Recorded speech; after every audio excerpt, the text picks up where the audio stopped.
Namaskaram, Michael. Namaskaram. So in your recent article, you were talking about dream and waking state are identical virtually. And I think why we distinguish between waking and dream is because quite obviously in normal people's experience, these things are different. But in Bhagavan's teachings, they are the same essentially. So can you talk about that? Yes. Well, when we're dreaming, we think we're awake. So if we were having this conversation in a dream, you would be saying exactly the same. You'll be saying, see, in this waking state, where we distinguish this waking state from dream, you'll be assuming you are then awake, because while we are dreaming, everything that we experience in dreams seems as real as what we are now experiencing in waking. It's only when you leave one state and come to another state where the former state seems to be unreal. The reason for that is what makes a dream seem real is what is actually real is only ourself. And real, you need to understand what is meant by real in this context. Real means what actually exists, as opposed to what merely seems to exist. Whatever doesn't actually exist, but merely seems to exist, is what is called unreal. What actually exists, what is real, is only ourself. Because we now are aware of ourselves as if we were this body seems to be real. And because this body is a part of this dream world, the whole dream world seems to be real. In other words, we superimpose our own reality, firstly on the body, and consequently on the world, of which the body is a part. So long as we experience our current body as ourself, this seems to be real. So this is quite different to dream, because dream we know is just a mental projection. But when we leave one dream and come to another dream, the former dream, we at once recognize, oh, what seemed to be real was actually just a dream. Well, that is similar to waking up to our real nature in that sense, but in every other sense, people recognize the difference as far as like you note in your most recent article, you talk about we can fly in a dream sometimes. It's like, oh, I didn't know I could fly. Why didn't I do this before? Nothing like that happens virtually in waking state. You're talking as if the waking state is different from dream. In different dreams, we have different experiences. In most dreams, we can't fly. If we're standing on a precipice or on the top of a tall building and we look down, we'll feel vertigo and we'll step back. We'll fear to fall because we don't think we can fly. So it's in some dreams we can fly, but in most dreams we can't fly. This happens to be a dream in which we can't fly. Okay.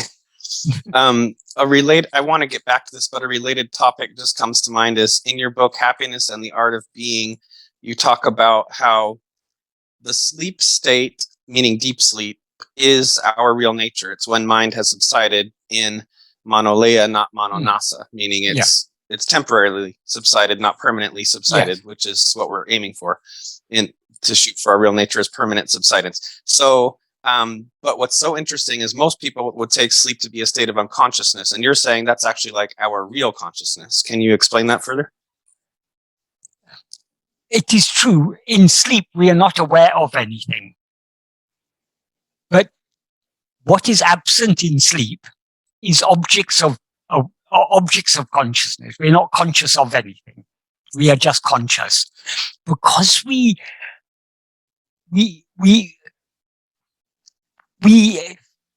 now take awareness of things to be awareness. And we overlook the underlying awareness. That is, in order to be aware of anything, we must be aware. But in order to be aware, we don't need to be aware of anything. Awareness is our real nature. The very fact that we know that we slept is proof that we were aware of our sleep. We were aware of sleeping.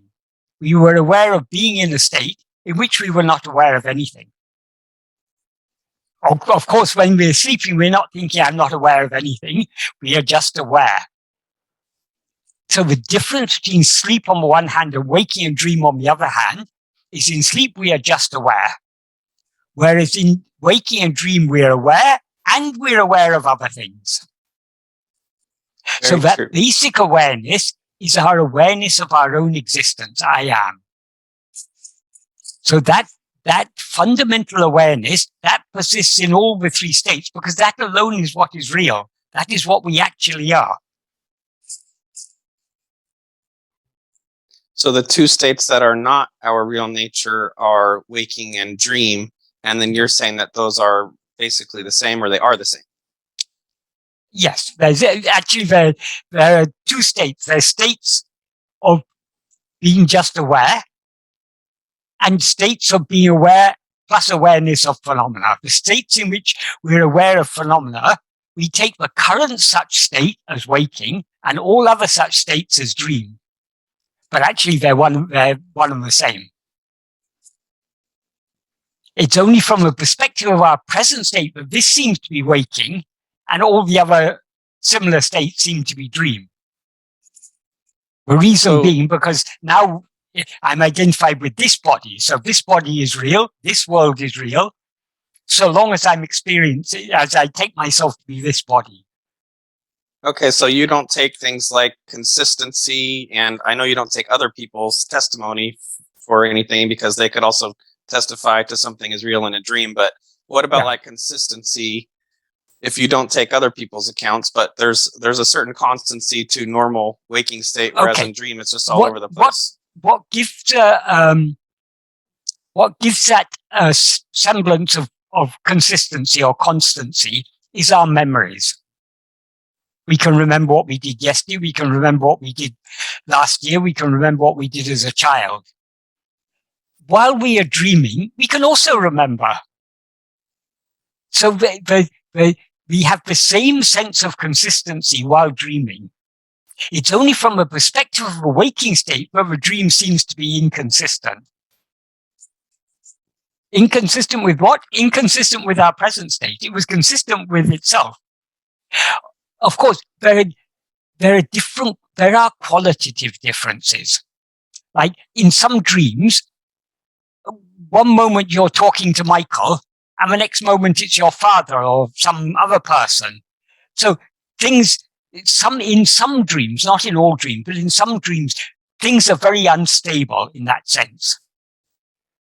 One moment you're in California, next moment you're in London, next moment you're in Tiruvannāmalai. Things get jumbled up. The reason for such instability is that in such states, we are less strongly attached to the body that we take to be ourselves. They're sort of states of half dream, we can say, whereas this is a full dream. Because of the intensity of our attachment to this body, this seems very stable and consistent. But even in the unstable and inconsistent dreams, they seem to be, what we're experiencing seems to be perfectly real.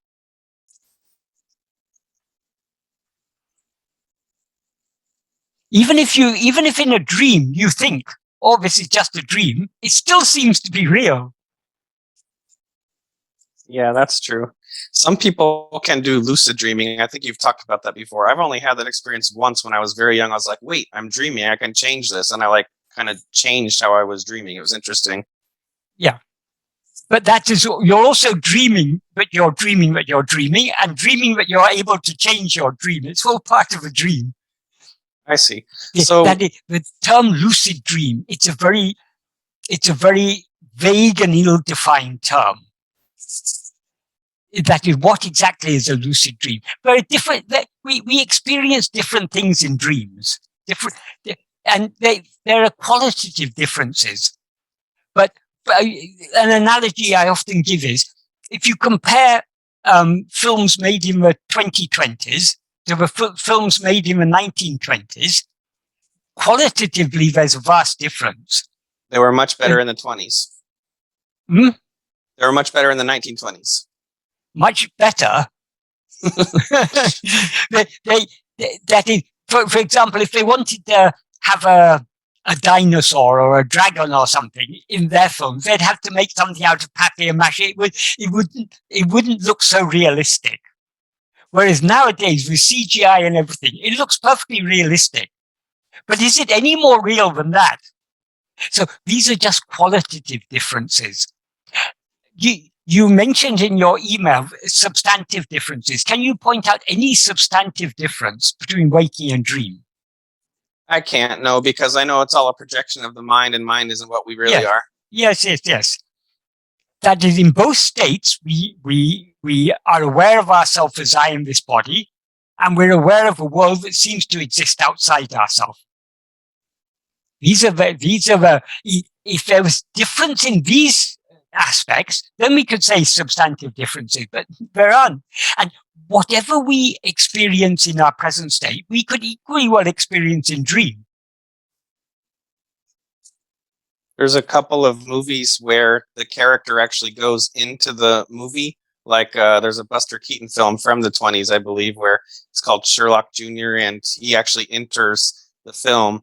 And then there's a later film from the 80s that copied that motif called Purple Rose of Cairo, and the characters are actually going into the film. Yeah. Well, the difference between a film and a dream is, in a film we are just a spectator. We are just watching. We may get emotionally involved with what is happening, but we're not actually participating. We may identify ourselves with the hero or heroine, and we feel their fear. We feel, we put ourselves in their position, but actually we are aware of ourselves as a distinct observer, but we're not actually there. We're not actually involved in that situation. Whereas in dream, we are participating. That is, we dream ourselves to be a person in a world. I had a dream last night of a friend I haven't seen for 15 some years, but I had a dream with the same friend maybe a few years ago. And in this dream, there actually was some consistency. I was like, oh, we're in the same house, which is not a house I've ever been in, but we're in the same house from that dream world this time. Yes, exactly. In dream, everything is possible. And because everything is possible in dream, that is, everything that is experienceable, you can dream it. So there's nothing in our present state that you can say, oh, we couldn't experience this in dream. Because all of this, we experience, we have very, very similar experiences in dreams, where things seem to be just as consistent and just as real. Yeah. And then you talk about past lives or past dreams, if you like, in a way I've never heard anyone else talk about it. So like, in the next life, I could be born like a Klingon in the Andromeda galaxy or something like that. Or who knows when, or I could be like a dog on the Scottish plains or something. I could be anything, is what you're saying. Like there's no, it's not linear or whatever. It could be all over the place, and it doesn't really matter because it's all a dream. If it's all a dream, you could be in heaven, you could be in hell. It's all a dream. And Bhagavan is always there. Have you ever talked much about Paramal Swami? Bhagavan is always here in our heart. Exactly. I see. Now, when Paramal Swami betrayed Bhagavan, Bhagavan said, I'm going to go to hell. And Bhagavan said, I'm going to be there with you. So meaning like he's everywhere present is what you're saying. That is what Paramal Swami said to Bhagavan. Even because that is in one of Paramal Swami had lost one of the cases in the court. So he came and said, oh, you may be very happy that you've won this court case. Of course, Bhagavan is indifferent to all these things, but Paramal, you think you've won this case, but I'm not going to leave you. I'm going to take you to the higher court. I'm going to take you to the highest court in the land. And what can you do? Even if you're God, as you claim to be, all you can do is put me in hell. But even then, I will not leave you. Bhagavan said, even if you go to hell, I will not leave you. Why? Because Bhagavan is the I, in that I will not leave you. I will go, even if you put me in hell. He is the underlying reality of that is, he is our awareness of our own existence. So when we say I, that is Bhagavan. The trouble is we mix this I with adjuncts. We take it, I am Sean, I am Michael, I am Paramaswami. And so we are not aware of ourselves as we actually are. But what we actually are is always what we call Bhagavan. He is nothing other than what we actually are. Hey, speaking of, I've never actually heard too much about what his complaints were. Did his complaints have any validity, and what were they? In Skandashram, the Skandashram was a far less formal. I mean, it wasn't really an institution. It had been built by Kandaswami, and Bhagavan was living there, and devotees were living there. Paramaswami had taken on the role of manager. I mean, not an official role, but he organized things, and he generally made himself important. And Bhagavan allowed everyone to do whatever they want to do. So Paramaswami considered himself to be the manager. When Bhagavan moved down to the foot of the hill, he then wanted to manage the ashram at the foot of the hill. But other devotees were beginning to find Paramaswami was overbearing and bossy and everything. And at one time when Paramaswami complained to Bhagavan, see, I've done so much, I'm working so hard, I'm doing this, I'm doing that, and still people don't appreciate me, and now they're trying to oust me. Bhagavan said, you're all I. I came here to be free of I. Beautiful. So that's the point. Bhagavan often said, remember what you've come here for. Yep, exactly. You've come here to subside, not to be an important person. So there's like politics and disagreements and all that stuff anywhere you find human beings. Exactly. It's just the way we're political animals. I mean, we're social animals, and so being a social animal involves politics. So, but then if we remember what we've come here for, no matter what situation or environment we're in, we should always subside. That's the point of why we're here. Yeah, exactly. Beautiful. In talks... But before we go on to anything else, there was one other thing you said about my latest article. But you said you wanted to discuss. You said, surely the onus of proof rests on those who want to say this, but waking is just a dream. Yes, I would think so, because in most people's experience, we wouldn't say that. And that's why that there's even this distinction between dream and waking shows that for most people, that there is a distinction between waking and dream. So but I think the onus that is just an assumption. When we make an assumption, when we make an assumption, we have to justify our assumption. The onus of proof is on the one who assumes something, rather than the one who doesn't assume something. When we say this is just a dream, we are not claiming anything special about this state. We're just saying it's no different to any dream. Those who say this is special, those who argue that it is not a dream, the onus of proof is on them, because there's nothing in this state. But apart from our natural assumption that our present state is waking, the reason for that assumption, as I explained, is because we are real. When we experience ourselves as a body, that body seems to be real, so long as we're taking it as experiencing it as ourselves. And consequently, the whole world seems to be real, because the body is part of the world. While we were dreaming, that dream body seemed to be real. It's only when we wake up that it was just a figment of my mental fabrication, a figment of my imagination or whatever. So it is a mere assumption that is ontologically, if we say this is just a dream, we are claiming very little. If we say it's waking, we are claiming more. We're claiming a higher ontological status for it. Because when we say something is just a dream, it means it's just in our own mind. It doesn't exist independent of our perception of it. But if we say this is not a dream, but this world exists independent of our perception of it, we're making an ontological claim.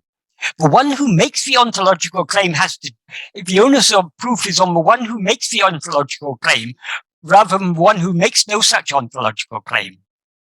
Well, now that you've just said that, I think there is a way of attributing more ontological reality to waking state, in the sense that, which you admit, it seems it is more constant.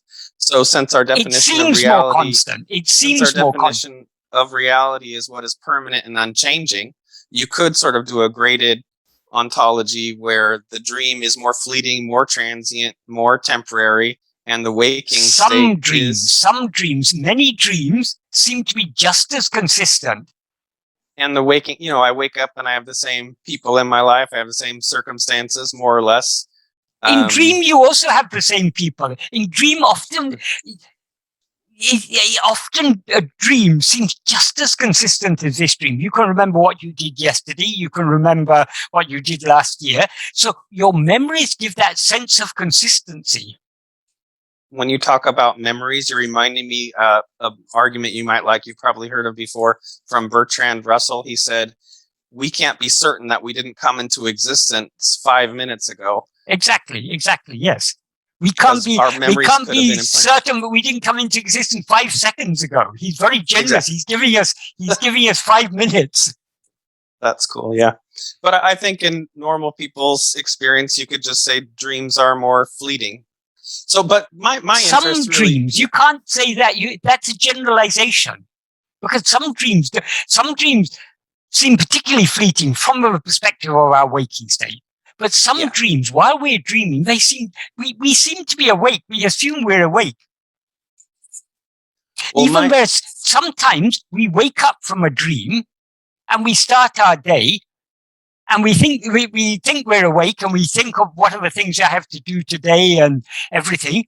And then we wake up again. Yeah, that's true. So, I mean, there's nothing about the present state, but there's no evidence in the present state that this is anything but a dream. Well, in my reading of Bhagavan, like in talks, for example, like it seems to me that he is comfortable saying you can call it a dream, or you could just say that it's temporary, fleeting, impermanent. And that to me is so much easier to swallow than saying this is just like a dream. But it gets to the same point, which is that it's impermanent. Whereas reality, what we call reality, is unchanging, permanent, self-shining. That is very different levels of explanation in Advaita, because not everyone is ready to swallow Advaita in its purest form. In Mandukya Karika, Gaudapada's commentary on the Mandukya Upanishad, he very emphatically argues that there's no difference between waking and dream. That is the earliest, generally it is said that obviously the texts on which Advaita is based existed long before that. The Upanishad, Brahma Sutra and Bhagavad Gītā. But Gaudapada is, as far as we know, historically, the first one who gave an explicitly Advaitic interpretation to these texts.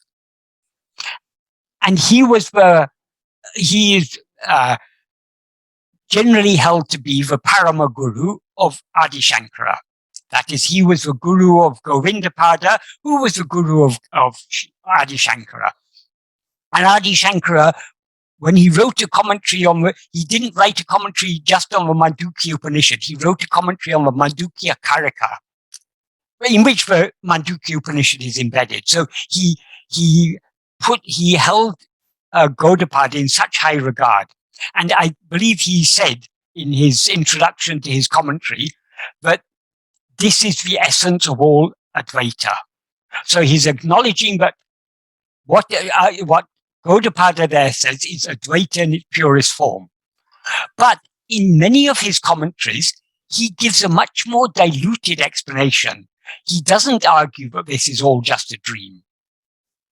In some places he does, but generally he comes down one level. From, if we say everything is a dream, that is what is called Drishti Shrishti Vada. That is, there's no creation, Shrishti, independent of perception, Drishti.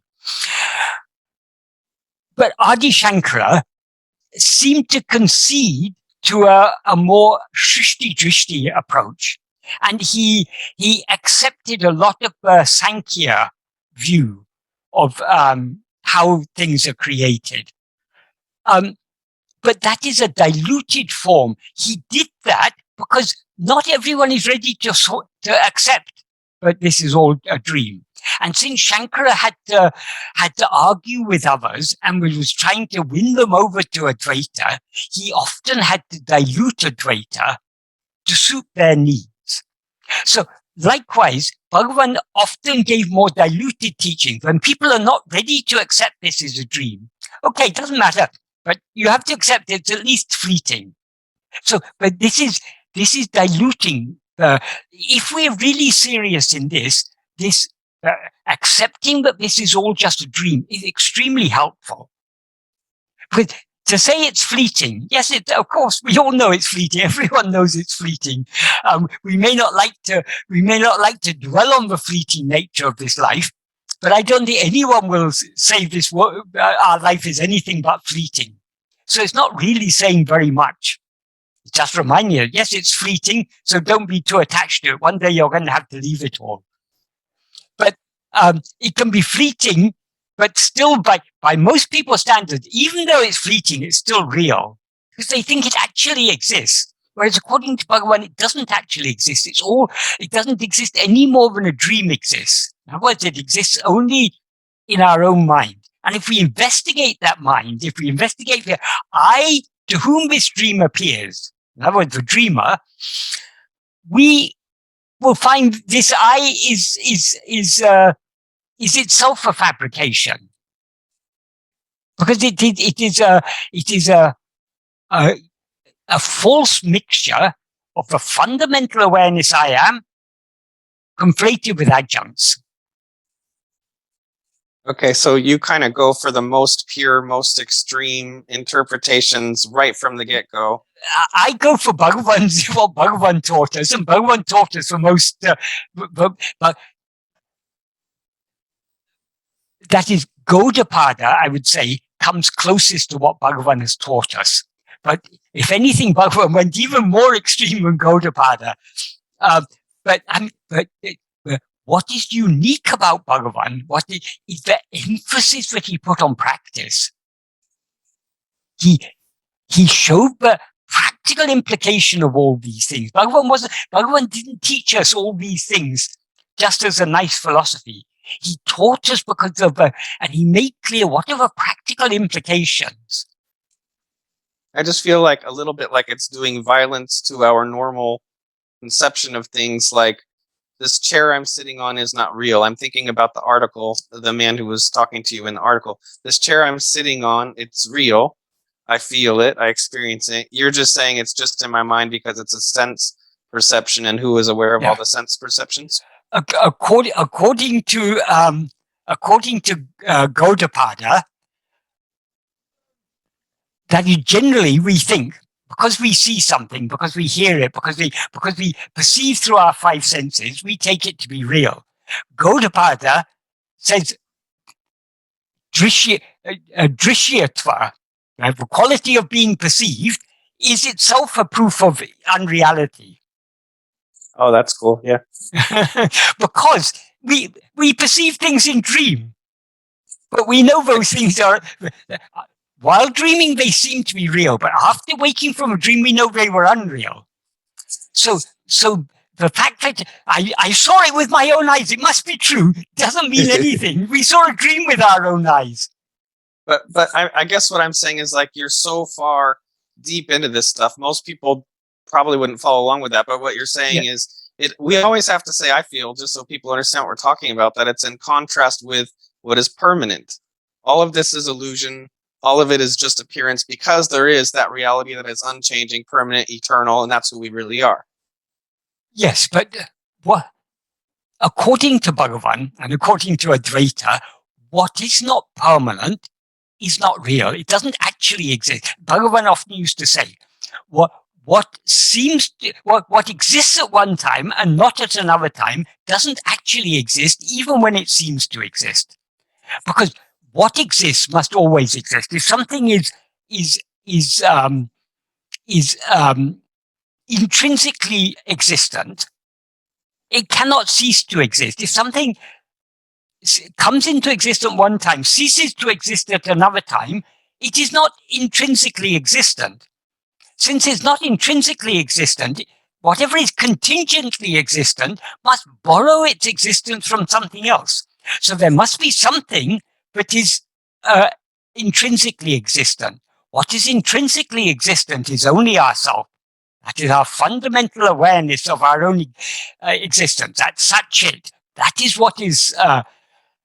and ego derives its existence or borrows its existence from Satchit, that fundamental awareness I am. And everything else derives its existence from ego, because it exists only in the view of ego. The reason Bhagavan's teachings appeal to me so much, or one of the reasons, is their extreme simplicity. We are saved from so many unnecessary beliefs. This morning I was, for the last couple of days I've been exchanging some WhatsApp messages with a friend in Chennai. And somehow the subject of samadhi came up. And I pointed out how Bhagavan has greatly simplified these things. He's talked about two states. He said, in verse 13 of Upadēśa Undiyār, he says, dissolution of the mind is of two kinds, laya and nasa.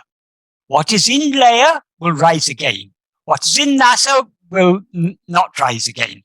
So all states in which the mind dissolves, it's either laya or nasa. If the mind comes back again, it's only laya. So all these types of yogic samadhi, even the so-called highest samadhi, the nirvikalpa samadhi, it's only, according to Bhagavan, it is just a state of manolaya. And they try to make a distinction between nirvikalpa samadhi and sleep. They say, in nirvikalpa samadhi, the mind is dissolved in light, whereas in sleep it's dissolved in darkness. But how can there be a difference? Differences exist only in the mind. In the absence of the mind, how can there be only... It's only from the... Bhagavan clarified about this, because generally this is what the yogis say. But in sleep, in nirvikalpa samadhi, the mind is immersed in light. In sleep, it's immersed in darkness. Bhagavan pointed out, it's only from the perspective of the yogi that difference is there.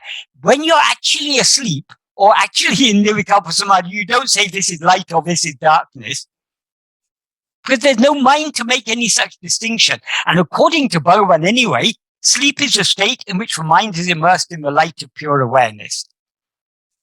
It's only from the perspective of the mind in waking state that sleep seems to be a state of darkness. The reason why the yogis take nirvikalpa samadhi to be more real than they say it's immersed in light rather than immersed in darkness is sleep we go into due to tiredness. They go into nirvikalpa samadhi, which is a sleep-like state, through deliberate effort, through particular practices.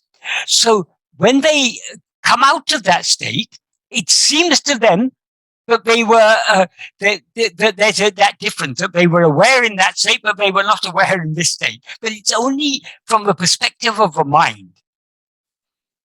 That's why Bhagavan said there's only one real samadhi, and that is Sahaja Samadhi. And he used the term samadhi in that context, because what does Sahaja Samadhi mean? It means our natural state, the state of pure awareness. We are always in Sahaja Samadhi, but when we rise as ego, we seem to be something other than that. So because of the people's fascination with this term samadhi, Bhagavan called our real state as Sahaja Samadhi. Generally, he referred to it just as our natural state. But for those who attach much importance to samadhi, Bhagavan said there's only one real samadhi, that is Sahaja Samadhi. Sahaja Samadhi means just our natural state. So when you're talking about reality and contingency and all that, I'm reminded of like when I was a kid in philosophy of religion class, what you're talking about as reality is what normal Western people would just say God. So I have to make that clear for some people who think more along the lines like me. What you're talking about reality, that is what in the Western tradition, we just say that's God. Everything is dependent upon God. Everything is contingent. God is the uncreated. God is the unmoved mover in Aristotelian terms and mystic absolutely. terms or whatever. And Tattvamasi, you are that. Beautiful. How can anything be other than that? That everything derives its existence from God. If God is that which is intrinsically existent, he must always exist. And whatever else seems to exist must derive its seeming existence from God. But how do other things derive their seeming existence from God? In religions, they give an allegorical explanation. They say God created the world in 7 days, or he created it from his mind, or whatever. They give some sort of explanation saying God is the cause. Bhagavan gives a much more practical explanation. God is our real nature. God is that fundamental awareness I am. When we rise as ego, that is the light that from where does ego get borrow its existence and its awareness? Only from God. God is Satchit. At fundamental awareness, I am, that is God. So when ego rises, it borrows its existence and awareness, in other words, its substance, it borrows from God, Satchit. And it borrows its form from a body, and it conflates these two. Everything, all forms, all phenomena exist in whose view? Only in the view of ourselves as ego. When we don't rise as ego in sleep, we're not aware of any phenomena. Only when we rise as ego are we aware of phenomena. So all phenomena exist only in the view of ego. They therefore derive their seeming existence from the seeming existence of ego. And from where does ego derive its seeming existence? Only from Satchit. Yeah, all that makes sense. And analogously, it actually kind of does help to think of it in the old terms of like God, everything derives its existence from God. Yeah, that actually is helpful. That is true. Everything derives its existence from God. But as soon as we make God the creator, we are imposing some doership on God. But God is not a doer. God is just being. Exactly. In our view, he seems to be a doer. Because now we've risen as ego, we've got ourselves in a lot of trouble. We depend upon the grace of God. And so in our view, God seems to be a doer. But as Bhagavan clarifies in Nāṉ Ār, everything happens, all the 5 divine functions, Panchakritya, that is creation, sustenance, dissolution, Tirodhana, which means veiling, the ajnana, and arul, or anugraha, the unveiling, the grace. All of these functions, they happen by the mere presence of God. That is, God doesn't do anything. Not even no karma touches God at all. He is just being. But by his mere being, all these things are enabled. I didn't know that we attribute Adyanana, ignorance to God. I didn't know that was one of his functions. Tirodhana doesn't mean ajnana, it means veiling. But I see, what has veiled ultimately, when everything derives its existence from God, even our ajnana must derive its existence from God. Bhagavan says in verse 13 of Uḷḷadu Nāṛpadu, Jnanamam tane me. Oneself who is jnana alone is real. Jnana here means pure awareness.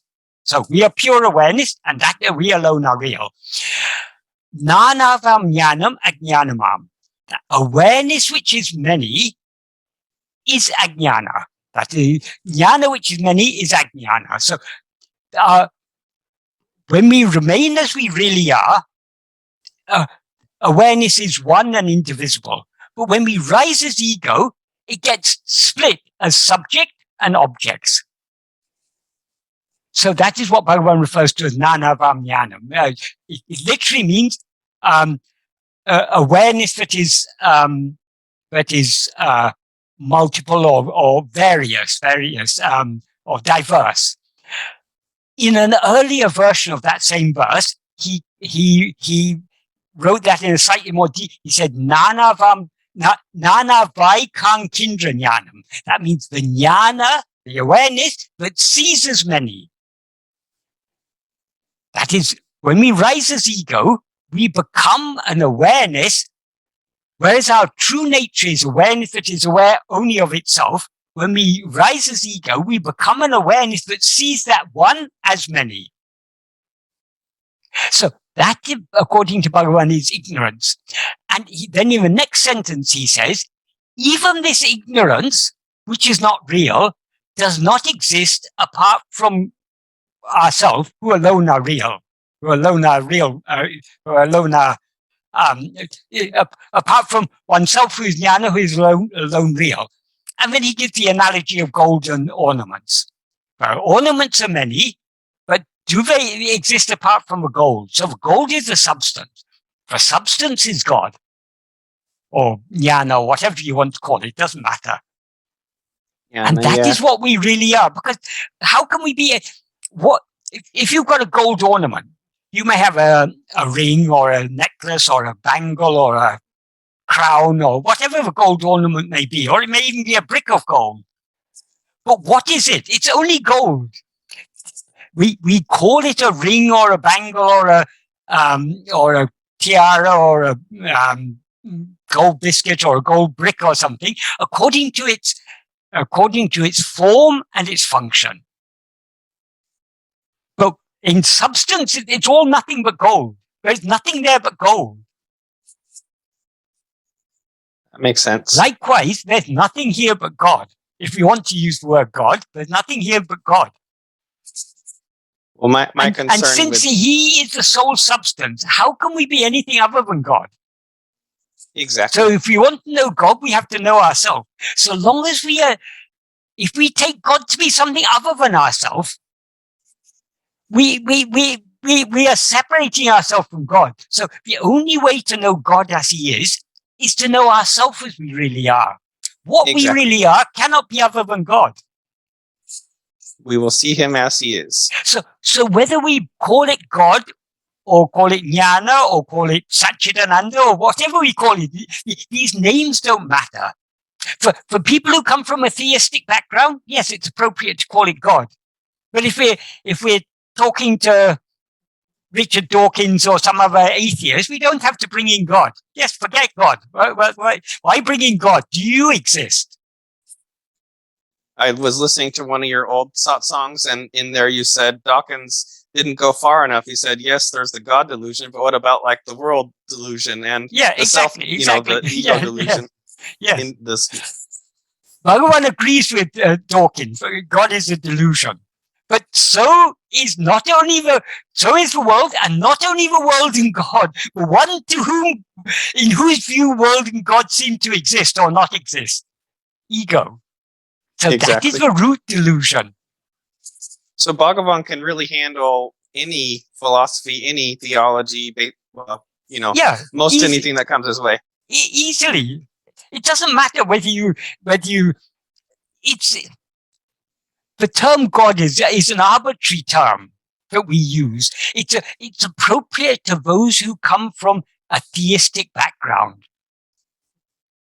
But actually, whether you call it God or call it Brahman or call it jnana or call it whatever you want to call it, there is only one without a second. Ekameva dvaityam. And what is that one? Tattvamasi. You are that. That is there all in Advaita. But what is the practical implication of that? That is what Bhagavan has highlighted.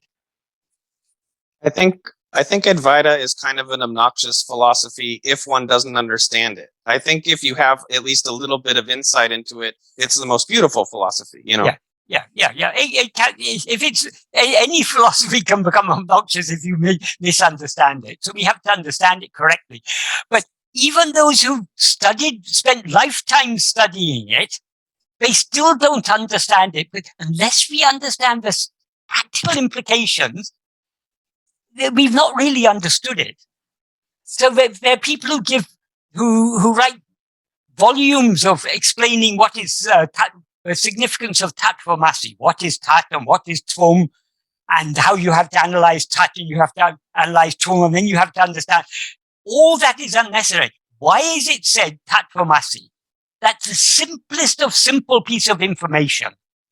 Tat, we can take tat to be anything. We can take tat to be Brahman, we can take it to be God, we can take it to be happiness, we can take it to be wisdom, we can take it to be anything that we seek. Take that as tat. And what is that tat? You are that.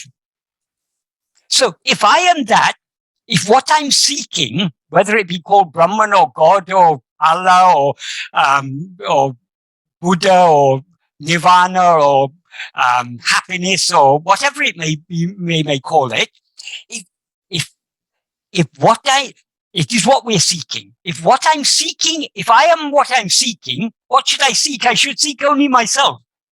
So the practical significance of tattvamasi is that we should stop looking outside. We should stop studying the Upanishads and the Vedas and the Bible and all these books, because you can't get jnana from books.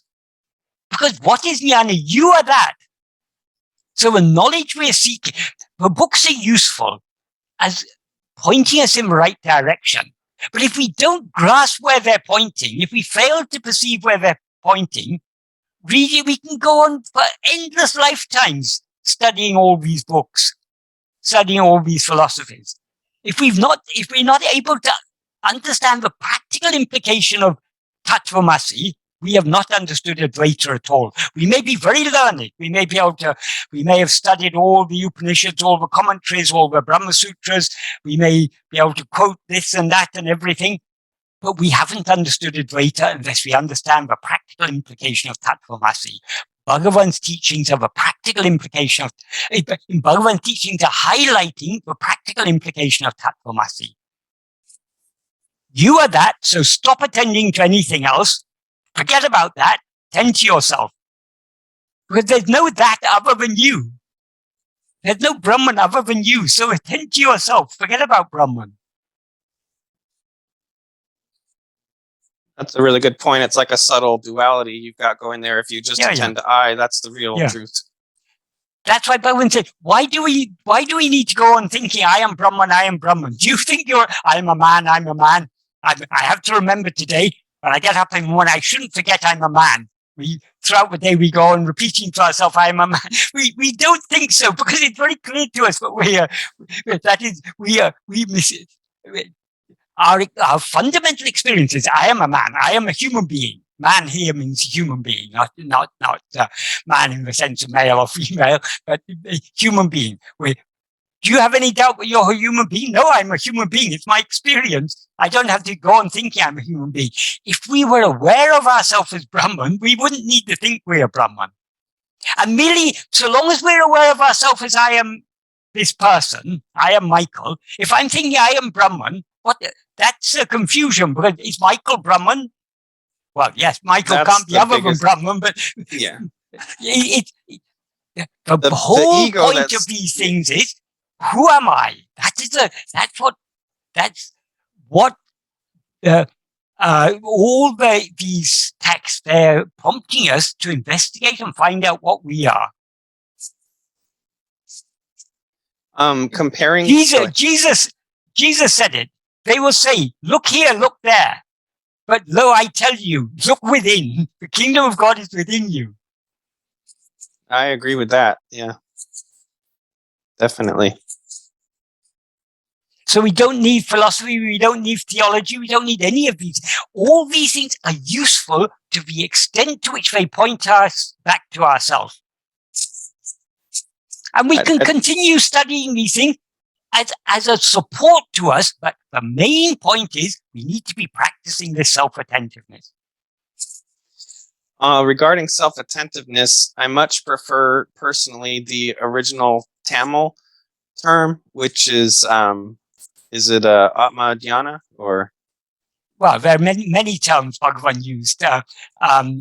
One term Bhagavan used is Swarupa Dhyana. That's what I meant to say, Swarupa Dhyana. Yeah, I love that. For whatever reason, the Tamil words on these key terms speak to me on a deeper level.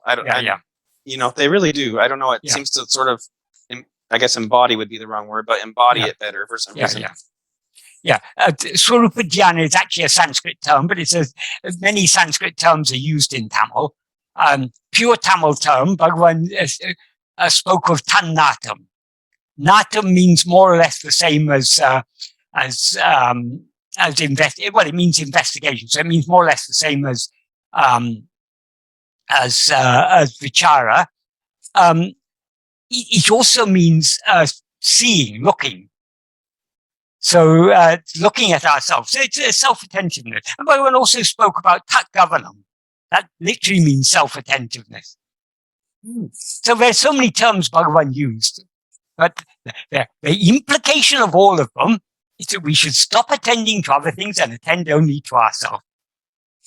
Well, the Swarupa... And attending to ourselves is not a doing, it's a state of being. So we're just being self-attentive. Exactly. Because when the Swarupa Dhyana, that's more like our real nature meditation. So to me, that indicates more like we're immersed in that. We're not doing anything, we are that. Yes. Bhagavan answers that question in the very first verse he poses the question and answers it in the very first Mangalam verse of ōḻḷadu Nāṛpadu. Since that poruḻ, that existing substance, exists in the heart without thought, or how to or who can think of that, which is called the heart, being as it is thinking of it, is meditating on it. Being in the heart as it is meditating on it. So we just have to be as we are. That is self-attentiveness is nothing but just being that fundamental awareness that we actually are. And now, what exactly is the difference between self-attentiveness and Atma Vichara? That's identical? Identical. Now, Vichara means investigation. How do we investigate ourselves? By being ourselves. That is the fundamental tool of any investigation is attention or observation. Without attention or observation, if you're trying to investigate the faraway galaxies, or you're trying to investigate the subatomic particles, you may need lots of fancy equipment for that, but none of that equipment is of any use if you don't use your own powers of observation, your own power of attention. So attention is to know anything, we must attend to it. To know things other than ourselves, to know thoughts, we need a mind. To know physical objects, we need the five senses. To know faraway things, we need powerful telescopes. To know very small things, we need powerful microscopes, or we need a CERN accelerator, or whatever it's called. So many instruments may be needed to know things other than ourselves. But by what instrument can we know ourselves? Only attention is the only instrument, because that attention is nothing other than ourselves. Attention is nothing but a focusing of our awareness. Well, can I say something there? Attention, I think normally we would think is associated with the mind, but when we're talking about the core of our being, so how do we attend to the core of our being? Bhagavan also uses the term mind in the sense of attention. For example, he says, he defines vichara as keeping the mind constantly fixed in oneself. Mind there is used in the sense of attention. So mind is that power of attention. When we allow it to look outwards, we call it mind. When we turn it back within, that mind merges back into its source. And then we are that. Yeah. So we have to begin with, we can only begin from where we start. Now we've started with this mind or ego, whatever we call it. So we have to start from this point. But our aim is to go back where? Not to go anywhere outside, to go back to ourselves. And attention is the only means. Because so long as we're attending to anything other than ourselves, we are feeding and nourishing ego. If we stop attending to anything else, we subside in layā. So in order to bring about the dissolution of ego, we as ego must be aware of ourselves as pure awareness. So as ego, we need to turn our attention back within.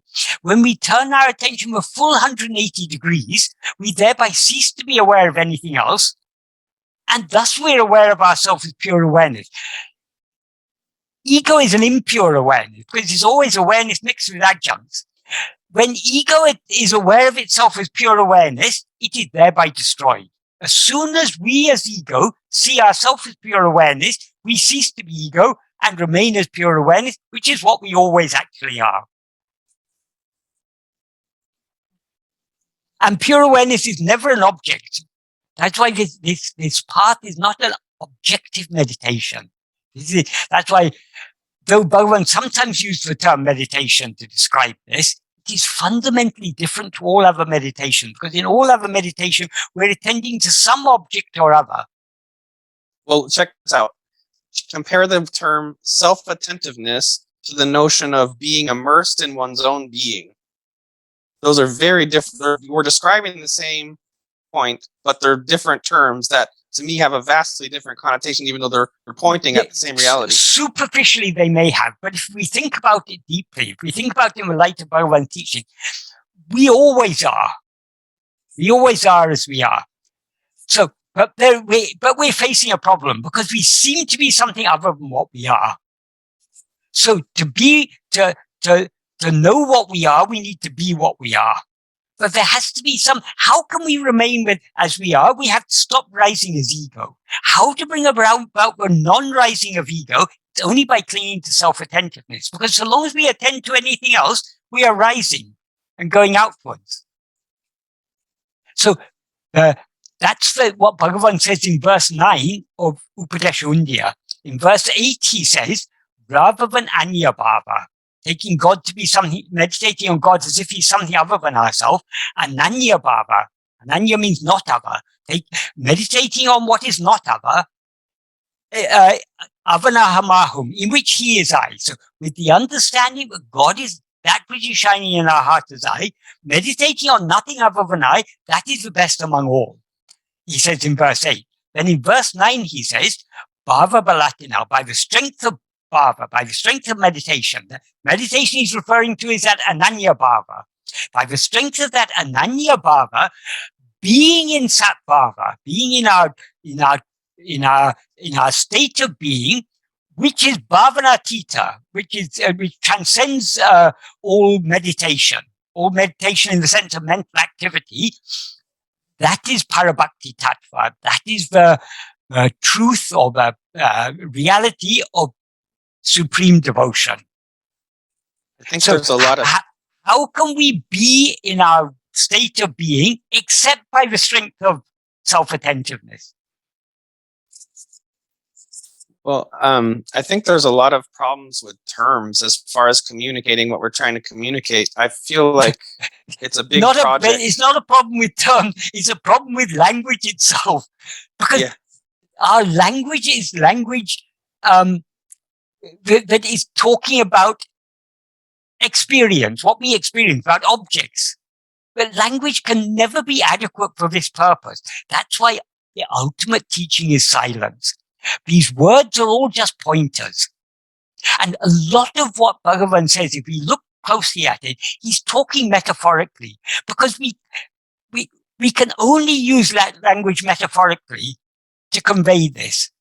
Because the literal meaning of words, if you take the literal meaning of words, if you say attend to yourself, that literally it implies attending some object. But we're not attending to an object, we're attending to ourselves. So the language, we have to, language is a very, very crude and blunt instrument. Bhagavan uses language in a very deep and subtle way. But even then, language has its limitations. Bhagavan himself said, according to the purity of the mind, the same teaching reflects in different ways. So however clearly Bhagavan says it, there's still people who misunderstand him. You think it's beneficial for one to learn Tamil?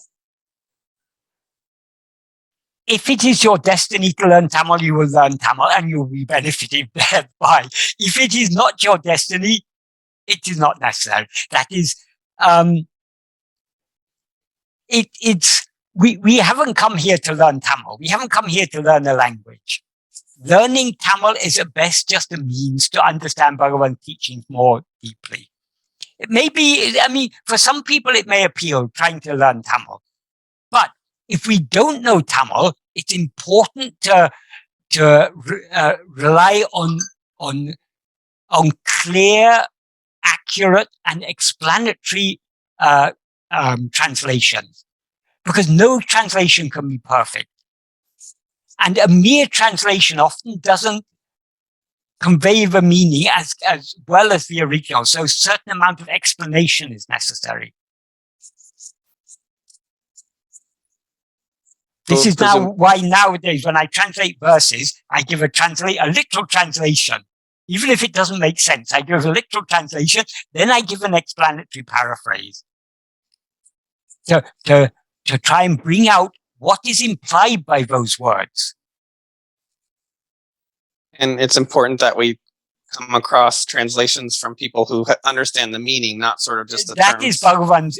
When we are ready for it, Bhagavan will make it available for us. So we don't have to worry about that. So you understand this very, very, very deeply. I feel like it might be hard for, and I want to say extremely in a way, or most pure if you prefer a nicer way of saying it, but like, I feel like it might be harder for people to understand because it's like you have the most extreme, most deep, most pure view right from the word go. If you ask me why that is, I don't know. That is definitely, I was benefited by being with Sadhu Om because I was able to question Sadhu Om. And as the years went on, I was questioning more and more deeply. And even after Sadhu Om left, because Sadhu Om was no longer there to ask any questions, and I didn't know anyone else who came anywhere close to the clarity and depth of explanations that he could give, I started having to question with him myself, and I started having to read Bhagavan's text more and more deeply and try and understand it. So my being with Sadhu Om definitely helped. Being 20 years in Tiruvannāmalai definitely helped. I also believe going around the hill every day for nearly 20 years, there's no, that is, my belief is that gives us clarity to the mind. So I think that also is maybe, but ultimately it's all Bhagavan's grace. And why he is given to me, because I'm no better than anyone else. I don't even feel I'm going as deep. I mean, I think we all feel we are not practicing this adequately. I definitely am not practicing it adequately. I try, but I should be trying much more. But it's just so long as we got Vishaya Vasanas, our mind will still be going upwards. But for some reason, Bhagavan has given to me to understand this. Why he's done so, I don't know. But if I'm to make use of this, I have to put it into practice. I mean, talking with others about it, explaining to others is useful. It helps my manana. But for nididhyasana, nothing helps nididhyasana except our own love for this. So we are responsible for our own nididhyasana. We may get help from others for Sravana and Manana, but for Nitya, there can be no help from anyone else. The help we require lies within us. That is the true form of Bhagavan, that which is shining in our heart as I. That alone will help us. So if we want help in this practice of Atmavichara, cling to I am. Which is Bhagavan's grace. Which is Atmavichara, yes, and which is Bhagavan's grace also, yes.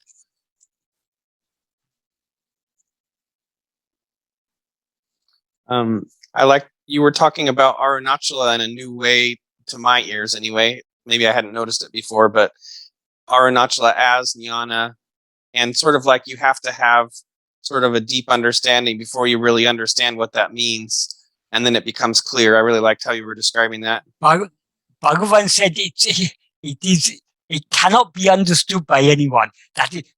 We need to try to understand Arunachala, but the only way to understand Arunachala is to turn within. And when true understanding of Arunachala is when we lose ourselves in that. Exactly. So only Arunachala can know Arunachala. That's beautiful. Bhagavan says, ōṅkāra poruḻ oppu villōy, uṇaiyā aṟivār Arunachala. Import of Om. Unequaled and unsurpassed. Who can understand you? Would you say once you see Arunachala as jnana, that sort of everything, I'm going to get in trouble with the word everything, but all there is jnana? All there is jnana. There's just jnana. When we see ourselves as jnana, we will see that we alone are. And that what seemed to be everything was nothing other than ourselves, which is jnana, which is Arunachala, which is Bhagavan. So ultimately, ekameva dvaityam, there's one only without a second. And we are that. Very cool.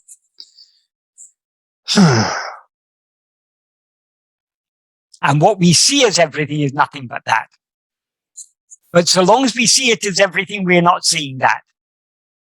Because so long as we see the rope as a snake, we're not seeing the rope as it is. So that's like the cinema analogy, which is like the screen, everything is projected onto the screen. The screen is real, and then all the images are just appearances, whereas what is real is the screen. Yeah. And we're the screen, and the world is the pictures, or something like that. Yeah. I think I've run out of things to say. Okay, that's good. That's a very good state to be in. Cool. We all have to come to silence in the end. Exactly. But silence is our real nature, not quietness. It's silence. Yes. Yeah, that's cool. Silence is not something that we experience. When we lose ourselves, when we lose the experiencer in silence, that is alone real silence. Exactly. There's just that. Yeah. Which is Bhagavan. Exactly. Now, what about the idea that, does this work to say, like the more extreme position is to say, you are not the body, you are not the body, you are not the body, you are not the body. What about the idea, which I think is actually compatible with at least some of Bhagavan's teachings, you are not merely the body? Because he does say things like, you're not just the body, you're all that is, you're everything, you're Bhagavan himself, just that. And that doesn't exclude anything. He says we're the only thing. The only thing. And the only thing cannot exclude anything, because there's nothing other than it to exclude it. Yes. What seems to be a body. Bhagavan says in verse 17 and 18 of Uḷḷadu Nāṛpadu, both for the jnani and the ajnani, the body is only I. He doesn't say only the body is I. He says, udal nane, the body is only I. Both for those who know themselves and those who don't know themselves, the body is only I. But what is the difference between them? What he says is, for those who do not know themselves and for those who have known themselves, the body is actually I. Actually I or only I, it's intensified. For those who do not know themselves, I is only to the extent of a body. For those who have known themselves within the body, oneself, I, shines without limit. Consider that the difference between them. So for the jnani, I alone exist. So if at all there's a body, it can't be anything other than I. So it's because I shines without limit. If a body was something other than I, it would be out, I would thereby be limited. And likewise, he says in the next verse, in verse 18, for those who do not have knowledge and for those who have, the world is real. For those who do not know, reality is to the extent of a body. For those who have known, reality pervades, devoid of form, as the ādhāra, as the support for the world.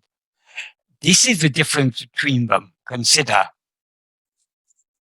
Well, So like Bhagavan's teachings are, I am not the body, the world is not real. But in these two verses, he said, the body is nothing but I, the world is nothing but real. Because there can be, it cannot be other than the reality. But the reality is not the form of the world. The reality is that which pervades, devoid of form, as the support, as the ādhāra, the ground for the appearance of the world. the cinema screen or the substratum. Yes, yes, yes. Good. Were there any other practical things that you and I needed to discuss? Or There's only one practical thing. Be as you are. Just be. And how to be as you are? Just attend to yourself. Don't worry about giving up attending to other things. Let other things appear or not appear. You attend to yourself, automatically your attention is withdrawn from other things. But if you try to withdraw your attention from other things, you're liable to, as the yogis do, for example, by pranayama or whatever, you're liable to sink into a layer, which is of no use. So, giving up knowing other things is necessary, it's not sufficient. What is both necessary and sufficient is attending to ourselves. If we attend only to ourselves, to the extent to which we attend to ourselves, to that extent we are giving up knowing other things. That's why Bhagavan said, let any number of thoughts arise. So what? on To one whom of do our, they arise? So we don't have to worry about the world. We don't have to worry about thoughts. We don't have to worry about anything. The only thing we need to worry about, or not even worry, the only thing we need to be concerned about, interested in, is who am I? Attend only to ourselves. Everything else will, in so many verses, Bhagavan, in ōḻḷadu Nāṛpadu, Bhagavan talks about other things dropping off. Because if we cling to what is real, the unreal will slip off. Because the unreal seems to exist only because we hold on to it. If we hold on only to what is real, we're thereby automatically letting go of what is unreal. And as soon as we let go of it, it doesn't exist. It seems to exist only because we hold on to it. So hold on only to what is real. What is real is I am. So Bhagavan has made it so incredibly simple. Do you think that the way you express Ramana's teachings is at all at variance with Bhagavan's teachings, or from your perspective, would you say it's identical to the best of your ability? I would say the latter, but it's up to others to judge. Don't ask me to pass judgment on myself. I am always right. Is that not a common human failing? We all believe we're right. But to the best of my understanding, this is what I think is right. And but there may be levels, depths of subtlety and meaning, but I haven't yet grasped. I'm ready to accept that. But I think as far as it goes, I'm at least on the right track. I don't think I'm majorly misleading people. But where I may be failing, Bhagavan was very flexible. He would try to push people. First, he would try to tell people, investigate who am I, in some way or other. He tried to push them in that direction. When they were not willing to go in that direction, then Bhagavan would come down to their level and say what is appropriate for them. Whereas first he would a strict fundamentalist. So I stick only to, so whether it's appropriate for people or not, I just say what I think is the correct thing. Sometimes it may be inappropriate, but it's for Bhagavan to save people from me. If what I'm saying is inappropriate for them, it's up to Bhagavan not to bring such people to me or let such people interact with me. That's all in his hands. Everything is in his hands, of course. Okay. I've noticed, like when I first started looking at some of your videos and stuff, there were times I thought, oh, he seems a little bit off about that. But then later I discover it's because you actually had a really, really, really deep understanding of it. And I was like, oh boy. Yeah, well, but even that is given only by Bhagavan. It's not, my intellect is no better than anyone else's intellect. In fact, what we need for this path is a very, very simple intellect. The most brilliant people in the world, the most brilliant scientists, philosophers, or whatever, they may not be able to grasp this because it's too simple. So if at all I have any qualification, it's that I'm a simpleton. I like simple things. I can't, sometimes when I read some philosophy, I think, what on earth why these people are complicating things so much? I mean, philosophers are very good at that, complicating things. Complication never appealed to me. I'm a simpleton. Which is interesting because you're actually very smart and would do really well in academia if you wanted to. Oh, I get a headache with too much of that, but Bhagavan alone appeals to me. That's cool. I mean, I'm interested in philosophy because I'm interested in other points of view, because it's always good to test our own views against other people's views.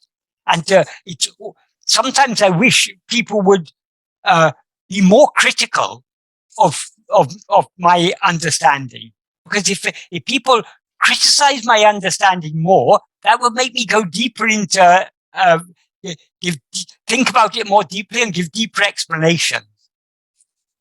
I could be a little more critical if you wanted to for fun. Oh yes, please.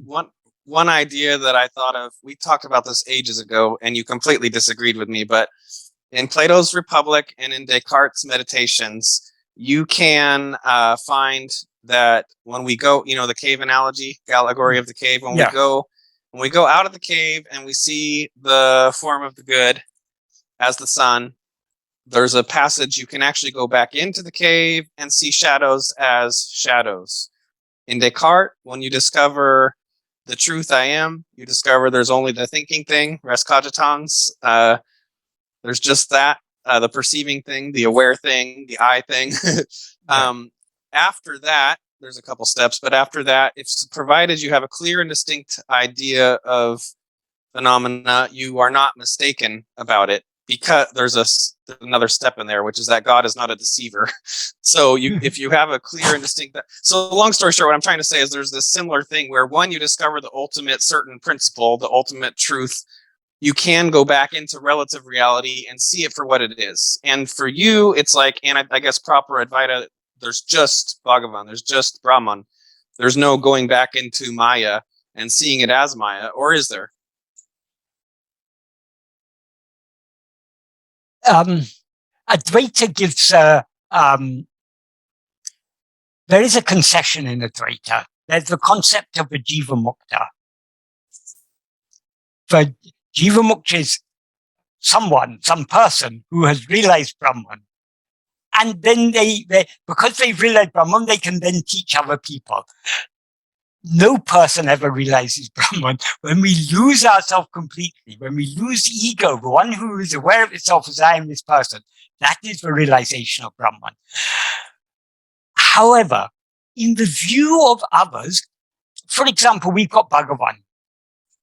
Bhagavan is nothing but Brahman. That is when that ego that was aware of itself as I am Venkataraman, when that turned within, it merged forever in that. So that was the end of the story. But in our view, that body continued to live for another 54 years. So Bhagavan clarified with Jiva Mukta, it's only in the view of others. When people say, oh, but Bhagavan, we see you answer our questions, we see you seeing things and doing things like us. Bhagavan said, yes, but in whose view? The jnani is not aware of the body, but for jnani there is only Brahman. Because the jnani is only Brahman, and for Brahman there's no other. So Bhagavan is not aware of anything other than himself. But in our view, Bhagavan seems to be a person, and that person seems to be aware of things and answering our questions and writing ōḻḷadu Nāṛpadu and Arunachala and so on. So it's all only in our view. As far as Plato and Descartes are concerned, there may, very superficially, there may be some similarities with this, but actually that is Plato's idea of the good. It's a very obscure and wide thing. You are that. If there's such a thing as the good, you are that. So know yourself. Then you don't have to worry about, it's Plato's view of the world is unnecessarily complicated. Likewise, Descartes, even more so, I would say. Descartes, he talks about perfectly clear idea of something. So long as you've got an idea of anything, ideas are, to whom are all ideas? Only to ego, the first idea. So we know the truth, not by, it's not by ideas. We need to investigate the first idea, that all ideas occur to whom? Only to me. Who am I? That me to whom all other thoughts appear is the first thought I. And that first thought I is just another thought, another idea. We need to investigate that. When we investigate it, because unlike all other ideas, this first idea has an element of reality in it. It's got that satchit element, that I am is in it. Because that is why it's aware. So as this thought called I, we need to investigate ourselves and then thereby merge back into our reality, which is just that pure I am. And once we merge there, we never came out in the first place, so there's no question of going back, coming out again. If we had come out once and then gone back, then we could come out again. But when we go back, we find that we had never come out. But what is always is as it is. There's never any. This is ajata. Ajata is the ultimate truth. In ajata, there's no question of coming back because you never came in the first place. Cool.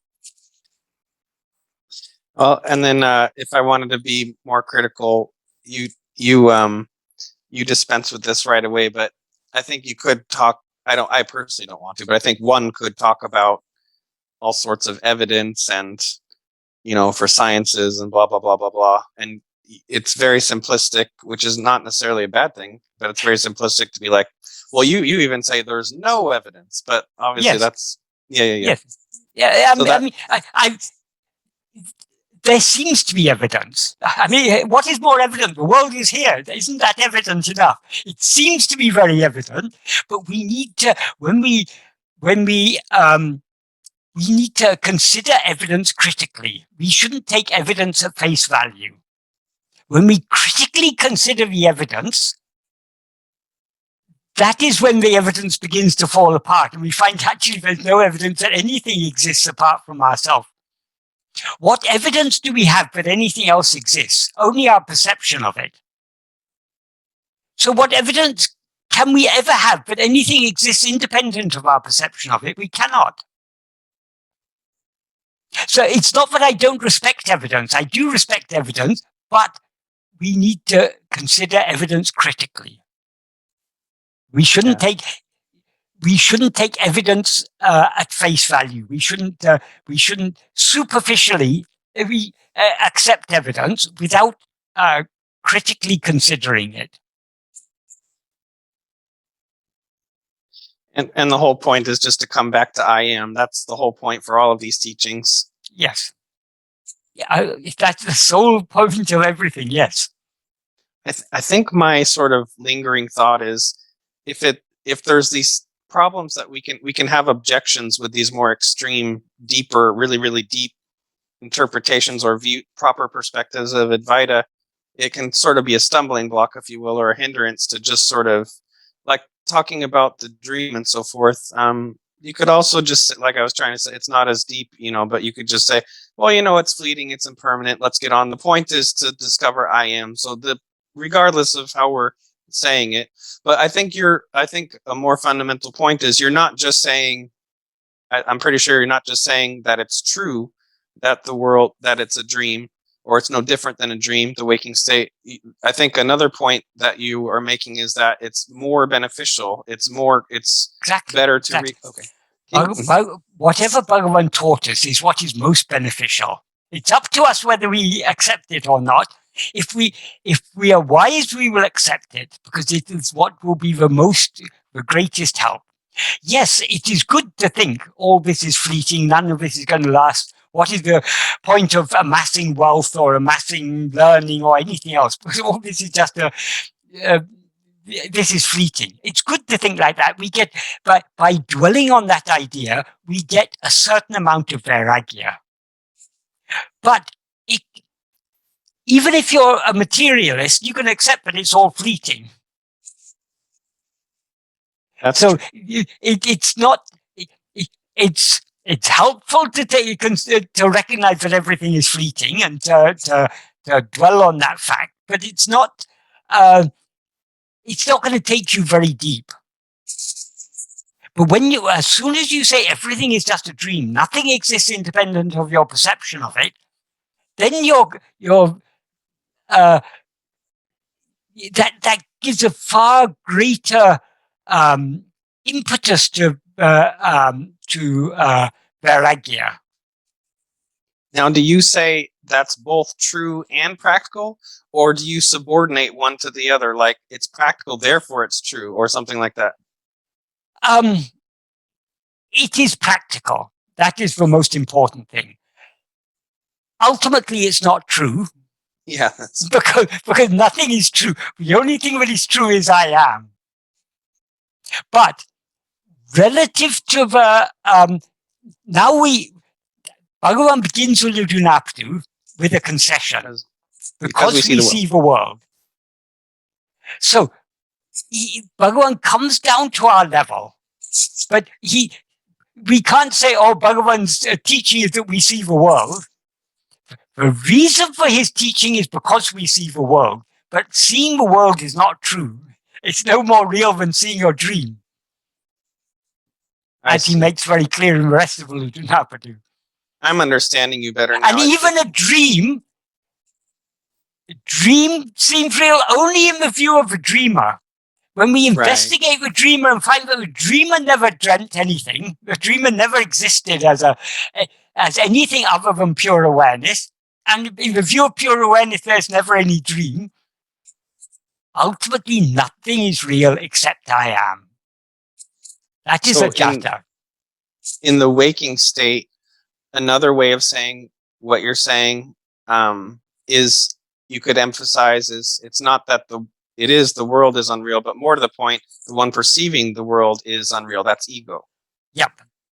And the world can't be more real than the perceiver of it. I see. What is perceived can't be more real than the perceiver of it. I've watched all of your videos, I'm pretty sure, and I still keep learning from you. I keep on noticing different things, so that's interesting. Yeah.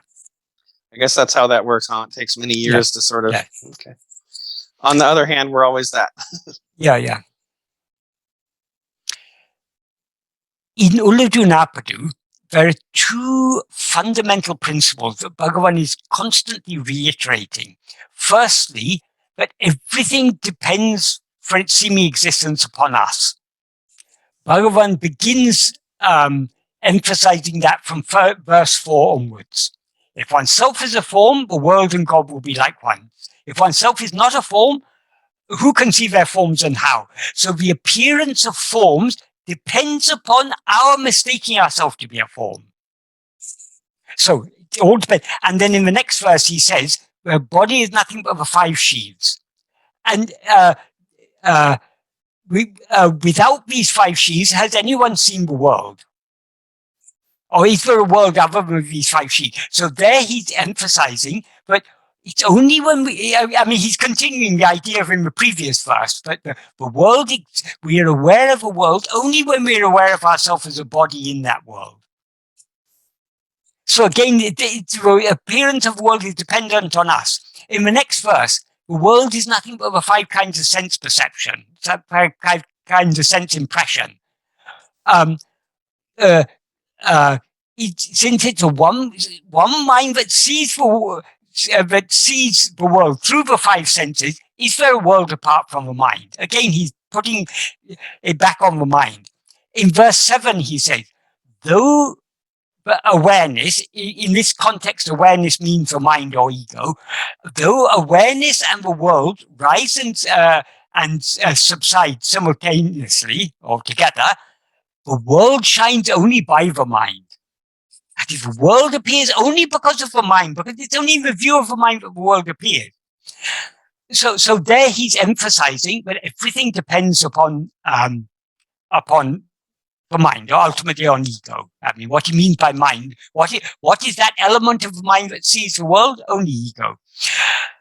Then the first verse where he emphasizes 2 principles, 2 fundamental principles, is verse 9.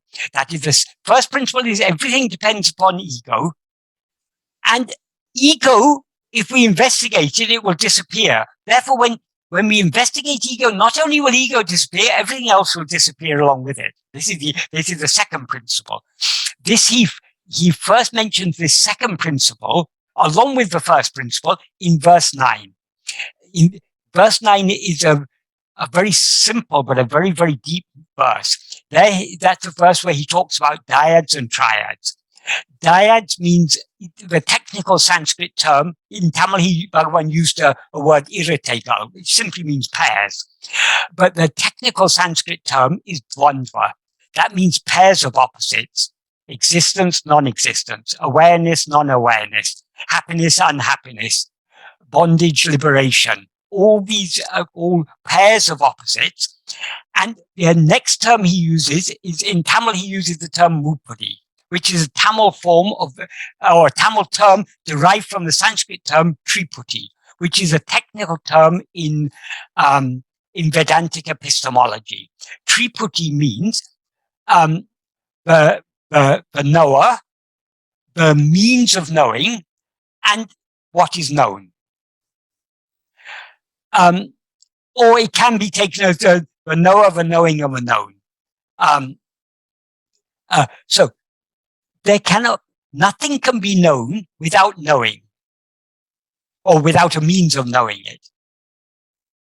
So nothing can be seen without seeing. Just to give an example, I mean, seeing is one means of knowing. But it's not only referring to what we know by the senses, what we know by inference. Inference is a means of knowing. There cannot be anything inferred without an inference. There cannot be anything believed without a belief. So whatever be your means of knowing, whatever you know depends upon the means of knowing.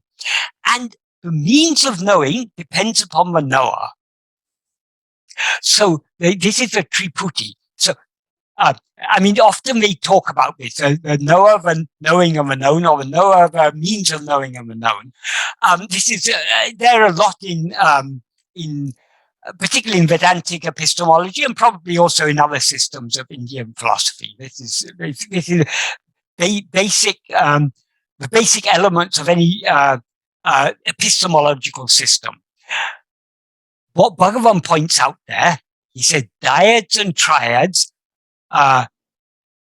always exist holding one. That one that he's referring to there is what? The dyads exist in whose view? Only in the view of the knower, the ego.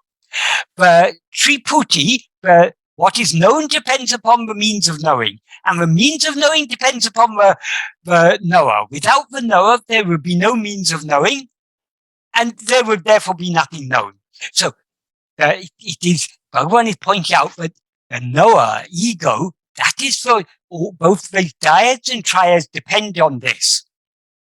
So whatever you know, and whatever be the means by which you know it, whatever you know depends upon the means by which you know it, and the means by which you know it depends upon you as the knower. That there cannot be any means of knowing without a knower. So Bhagavan is pointing out everything depends upon ego. So whatever you know, whether you know it by perceiving it, or by inferring it, or by testimony, you've read in history books, you've read in science books, you've read in geography books, whatever you know by belief. By you in the Bible it is said like this, in the Quran it is said like this, in the Vedas it is said like this. You believe it on testimony, or you read it in the newspapers. In the newspaper we've read about the evacuation of Kabul.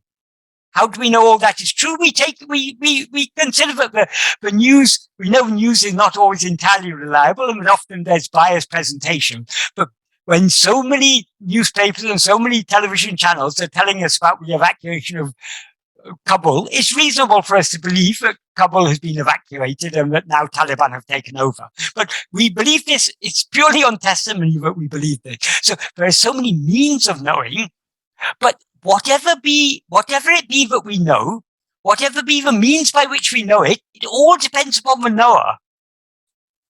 So what Bhagavan is saying, they're saying everything depends upon this one. That one is ego, the knower of everything. And then he said, if one investigates within the mind what that one is, they will drop off. Why will dyads and triads cease to exist when we investigate ego? Because when we investigate ego, ego will cease to exist, as he makes clear in later verses. When ego ceases to exist, all the dyads and triads cease to exist along with it. So all multiplicity depends entirely upon ego. Without ego, there is no multiplicity. There is one only without second. And what is this ego? If we investigate it, it's nothing but that one only without a second. And it never was, since it's one only without second, it never was aware of anything. So we come back to Ajata. Very cool. I think it's like the coolest philosophy or religion or whatever. It's certainly the simplest. Yeah. You can't get simpler than this. But everything is explained. All the multiplicity is nothing but a dream. I guess what I find, like, I think it's beautiful if there's some semblance, some level of understanding, but like it's just babble if we don't understand it. You know? It's easy to. It's a half-baked understanding is better. Is more dangerous than no understanding at all. I mean, it's very easy to trivialize this philosophy and to misapply it. But this is, though it's extremely deep. Though it's extremely simple, it's also extremely deep. So we shouldn't just. We need to think deeply about it, and most importantly, we need to put this into practice. Only when we put it into practice will it really become clear. It is a nice philosophy, but what's the use of a nice philosophy? Is a nice philosophy going to do anything for us when we die? We have to say goodbye to all our nice philosophies, our religions, everything we have to say goodbye to when we die.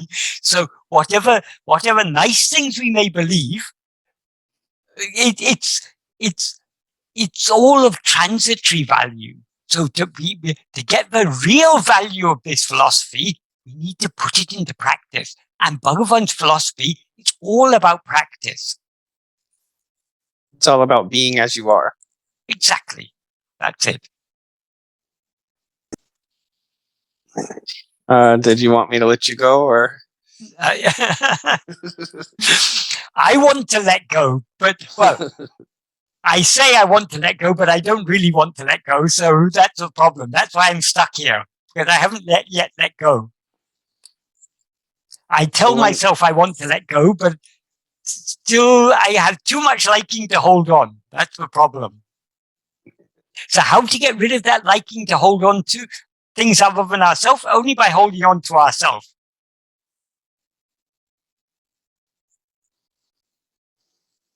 Okay.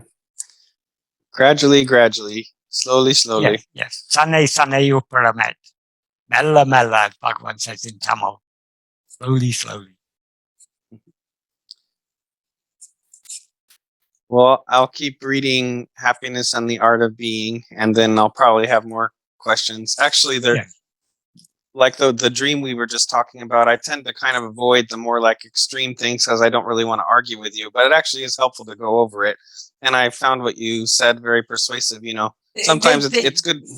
Yeah, but you can ask me as much. I mean, it's good to.